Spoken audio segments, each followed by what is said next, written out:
Hello दोस्तों, मैं आज फिर लौटी हूँ एक नई कहानी के साथ। वो मेरे पड़ोसी थे, अक्सर घर आते रहते थे।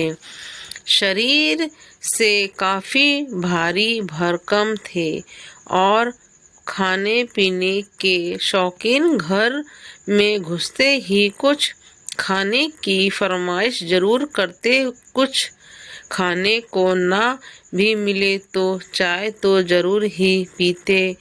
घर में खास कर वो मेरी बुआ से जरूर बात करते, क्योंकि मेरे फूफा जी गुजर चुके थे। बुआ अकेली थी। ऐसे में उन्हें मॉरल स्टॉप भी मिल जाता था। असल में उस शख्स की बातें इतनी अच्छी थी, बात करने का तरीका, कोई भी उस पर यकीन कर लेता था। इसी वजह से शायद बुआ को उनकी बातें अच्छी लगती थी। घर उसकी यही हरकतें परिवार में बुआ को छोड़ दूसरे को पसंद नहीं आती थी, पर बुआ की वजह से कोई कुछ कर भी नहीं पाता था। वो बुआ के ससुराल वालों की तरफ से दूर के रिश्तेदार भी लगते थे, इसीलिए भी शायद ऐसा होता हो। वो दिन मुझे अच्छे से याद है। बारिश हो रही थी, जोरदार झमझम बारिश। देख मम्मी ने स्कूल जाने से मना कर दिया। अब बचपन में स्कूल ना जाने के लिए मम्मी ही कह देती तो कौन खुशी नहीं होगा। इसीलिए मैं खुशी हो गई। साथ साथ मेरे भाई भी बारिश में स्कूल नहीं गए। वैसे मेरा एक छोटा भाई था जो हमेशा मुझे बड़ा बनने की कोशिश में लगा रहता, और दूसरा बड़ा भाई भी था। खैर, हमने बारिश के मौसम का लुत्फ उठाया और रूम में टेक बनाकर खूब खेलते। मैं सो गई और जब उठी तो दोपहर के 3 बज रहे थे। बारिश तब तक रुक चुकी थी। मौका मिलते ही भाई भी घर से बाहर घूमने निकल गया। मम्मी सो चुकी थी। मौका देखा मैं भी घर से बाहर निकल गई। मुझे लगा मेरा भाई और बाकी पड़ोस के बच्चे बाहर खेल रहे होंगे, लेकिन जब बाहर गई तो वहाँ कोई नहीं था। मैंने वो सारी जगह छान मारी जहाँ वो हो सकते थे, पर मेरे हाथ कुछ नहीं लगा। मैं उसका इंतजार करने लगी। बहुत तक कोई नहीं दिखा। बंगला में एक बांस की क्रंची पड़ी थी। मैंने उसे उठाया और गीली मिट्टी में कुछ ड्रम बनाने भारी आवाज आई। मैंने पलट के देखा तो वहीं अंकल थे, वहीं जो बुआ से अक्सर बात करने आते थे। मैंने कहा जी अंकल। उन्होंने पूछा, अरे तुम्हारी फौज कहाँ है? आज अकेली खेल रही हो? मैंने कहा, पता बाकी लोग कहाँ चले गए हैं? क्या आपने देखा होगा? कहाँ खेल रहे थे? कहीं आपके घर की तरफ वाले मैदान में तो वह नहीं खेल रहे हैं, लेकिन वह तो मम्मी ने जाने से मना किया है। उन्होंने मेरी बातों का जवाब दिया, नहीं वो वहाँ नहीं है, पर मैं जानता हूँ वो कहाँ खेल रहे हैं। मैंने कहा, सच में आप जानते हैं वो कहाँ है? उस अंकल ने अपनी गर्दन हिलाई और कहा, चलो मैं ले चलता हूँ, पर मैंने मना कर दिया। मेरे घर के बंगला में एक दुकान थी।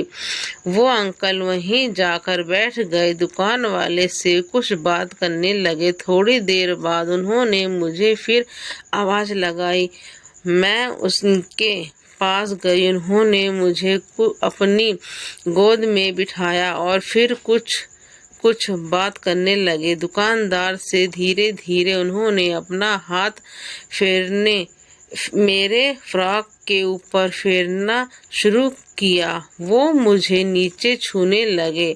मुझे अजीब लगा, कुछ गंदा भी महसूस होने लगा। मैंने थोड़ा तेजी से पैर हिलाया, फिर वे संभल गए।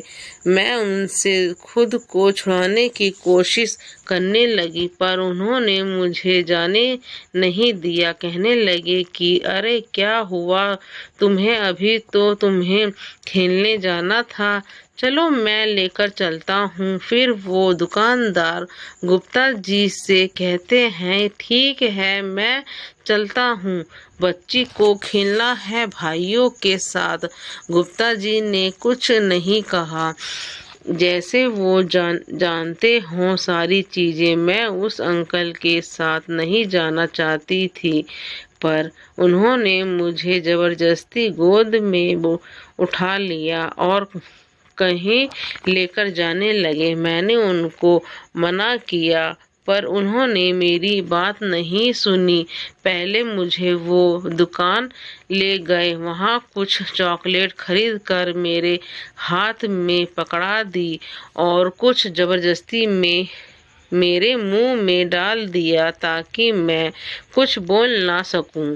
फिर मुझे वो एक सुनसान रास्ते की तरफ ले जाने लगे। मुझे कुछ ठीक नहीं लग रहा था। मुझे कुछ कुछ समझ में आ रहा था मेरे साथ कुछ बुरा होने वाला है। चलते चलते वो मुझे आम के बगीचे तक ले गए और वह जबरदस्ती मुझे चूमने की कोशिश करने लगे। मैंने अपना मुंह घुमा लिया और जिद करने लगी, मुझे घर जाना है, घर जाना है। जिस रास्ते से वो मुझे ले कर जा रहे थे वहाँ मैं कई बार अपनी दोस्त के साथ जा चुकी थी। वह के कुछ लोग मुझे पहचानते थे। मैंने कहा, अंकल मुझे छोड़ दीजिए, घर जाना है, मम्मी ढूंढ रही होगी।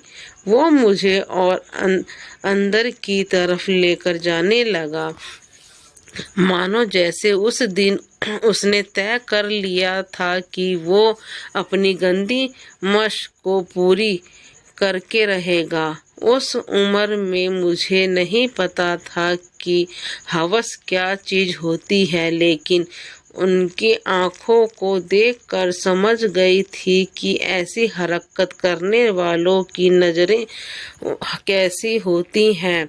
पता नहीं उस दिन उसके अंदर कौन सा जानवर था जो बाहर आना चाहता था और मुझे नोच खाना चाहता था।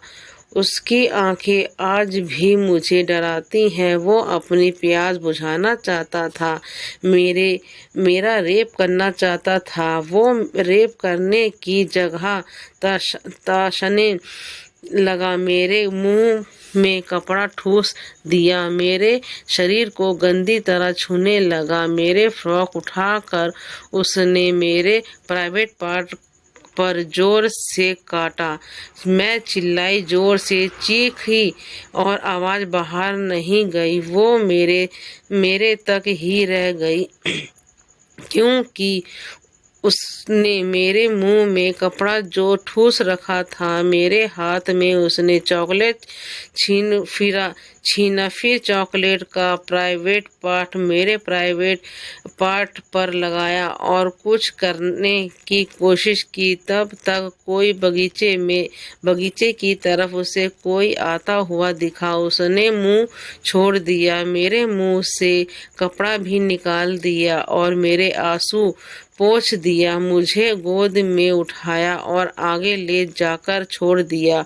कहा है, खुद से घर चली जाओ, कहीं रुकना मत, सीधा रास्ता है। मैं रोते रोते अपने घर पहुंच गई। मम्मी ने देखा, पहले 2 थप्पड़ लगाए और गुस्से में पूछने लगी, कहाँ थी, शाम हो गई थी, जिससे पूछकर बाहर गई थी। मैंने कोई जवाब नहीं दिया। बोलती भी क्या मैं। मेरी हालत उस वक्त कुछ बोलने की थी नहीं। मेरे साथ क्या हुआ और क्या हो सकता था, मुझे इसका इल्ज़ाम भी नहीं था। मैंने कुछ नहीं बोला, पैर धोए कमरे में गई और सो गई। मम्मी को मेरा व्यवहार कुछ अजीब लगा। उन्होंने मुझे जगाया और पूछा क्या हुआ। मैंने कुछ नहीं बोला। कई महीने बीत गए। मैंने अपनी बात किसी को भी नहीं बताई। मेरे साथ क्या हुआ, मैं किस चीज़ से गुजर रही हूँ, मैं क्या महसूस करती हूँ। हर रोज़ किसी दर्द से गुजर रही हूँ। क्या मेरी उम्र इतनी थी कि मैं दर्द को छुपा पाती। इस 8 साल की थी, सिर्फ 8 साल।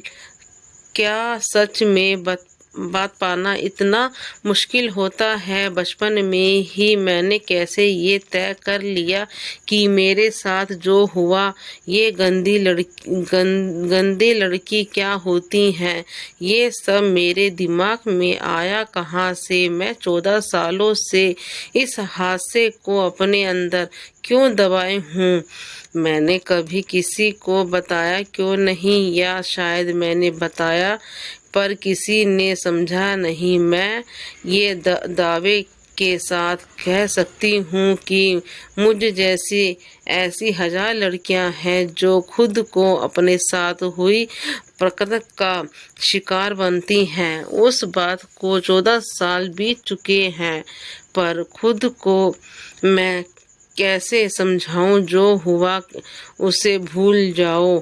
क्या भूलने से सब ठीक हो जाता है? प्लीज़ कमेंट में ज़रूर बताएं ये लड़की के साथ सही हुआ कि गलत।